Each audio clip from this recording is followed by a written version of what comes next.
Joe Barbaro. What happened to Joe Barbaro after Mafia 2? This video will give you information about Joe and tell you if Joe Barbaro is still alive after Mafia 2.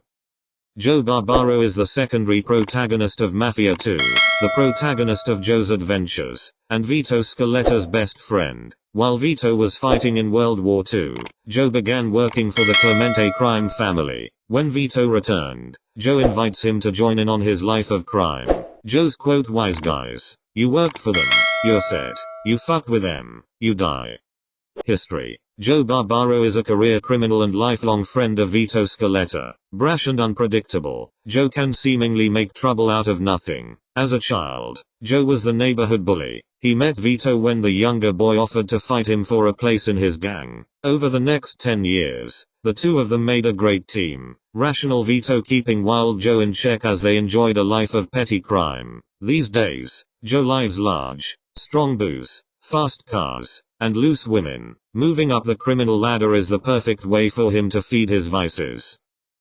Background. Serving Clemente, Joe greets Vito upon his return from war, and while the two catch up at Freddy's bar, Joe discovers that he's only on leave for a month. Not wanting his friend to leave again, he arranges forged discharge documents through his criminal contacts to ensure Vito can stay in Empire Bay. The next day he gets Vito settled with a car and a little money in his pocket. He then introduces him to Henry Tomasino, a made man in the Clemente crime family, who offers Vito a job robbing gas ration stamps from the Office of Price Administration. After Vito's success, Joe brings him in on a job robbing a jewelry store owned by a man who owes Alberto Clemente money. The robbery goes according to plan until the O'Neill gang try to rob the same store. After a brief shootout with the gang and then police, the two manage to get away with the jewels. About a week later, Joe is at a meeting with Henry and Luca Guarino when Vito arrives. They discuss opportunities for joining the Clemente family and then sit down with Henry to plan their next job.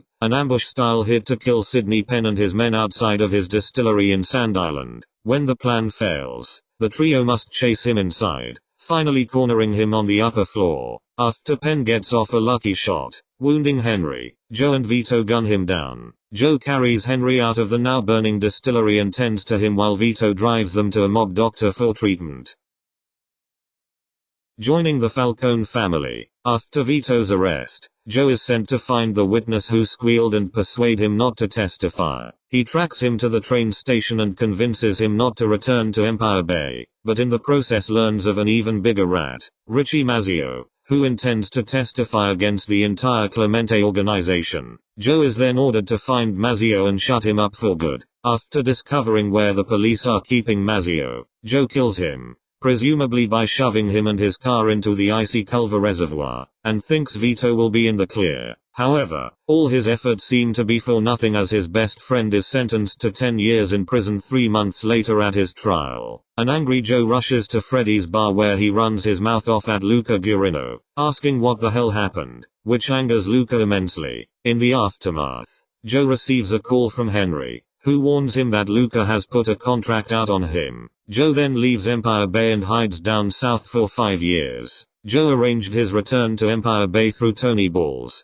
a soldato in the Falcone family. Over the next year he received a steady flow of work from his new crime family, eventually earning the respect of Don Carlo Falcone and his underboss Eddie Scarpa when he thwarted an assassination attempt on their lives by Rocco, one of the family's capos. After killing Rocco, he joined a sit-down between the Clemente and Falcone crime families, presumably to settle the issue of the hit contract they had on Joe. When Joe sees Luca at this meeting, he gives him the middle finger. Vito's return. After Vito's release, Joe sets him up with a new apartment and later introduces him to Eddie Scarpa for a night out at the Garden of Eden. Not wanting to waste any time, the next morning he enlists Vito's help selling a truckload of stolen cigarettes. The job goes smoothly until they encounter a group of greasers, who set the truck on fire, destroying it along with its cargo. After killing their leader, Billy Barnes, the two join up with Steve and Marty to take out the gang and recoup their money by selling their cars. Through hard work and dedication, Joe earns the trust and respect of Don Carlo Falcone and, along with Vito, is brought into the Falcone family as a made man. With things looking up for Joe, he and Vito are given the job of killing Alberto Clemente while he attends a family meeting at the Empire Arms Hotel. Though the job didn't go as planned, they ultimately succeeded, with Joe gunning down Clemente on the streets of Empire Bay. Unfortunately, Joe's young friend and protege Marty was killed in the process. Later that night, as Joe tries to drink away his problems, he accidentally kills a bartender in a drunken stupor and has to rely on Vito to clean up his mess once again. As always, Joe soon makes it up to Vito when the O'Neill gang, now led by Mickey Desmond, burn down Vito's house in retaliation for killing Brian O'Neill in prison. After a quick phone call, Joe tracks them down to the Hill of Tara bar and accompanies his friend there to settle things for good. With his best friend now broke and homeless, he gives Vito the keys to Marty's old apartment so he has a place to stay. Downward spiral. Later, Joe and Henry meet Vito in Lincoln Park to discuss entering the drug business and decide to borrow $35,000 from Bruno Levine, an area loan shark who wants $55,000 in return. Expecting to make good money on the deal, they agree and buy the product from the Empire Bay Triads. With the drugs in hand, they begin selling it off to the bombers and other area gangs, allowing Henry to hold on to the money. Not long after, he and Vito go to meet Henry in the park after they discover that Falcone found out about the drugs and demanded a $60,000 cut. However, when they arrive, they see Henry being butchered by the Triads, taking their money in the process. Joe and Vito follow the Triad enforcer Zhe Yun Wong to the Red Dragon, a restaurant in Chinatown that serves as his base of operations. Hot-headed as always, Joe talks Vito into taking revenge right then and there. After killing all the other Triads in the restaurant, Vito and Joe finally approach Wong himself and interrogate him about why he killed Henry. Wong reveals that he found out from his source at the Federal Bureau of Narcotics that Henry was working for them, which Joe and Vito refuse to believe. Joe kills Wong, much to the displeasure of Vito, who believed they could have interrogated him further to get more information. With a large debt to pay back,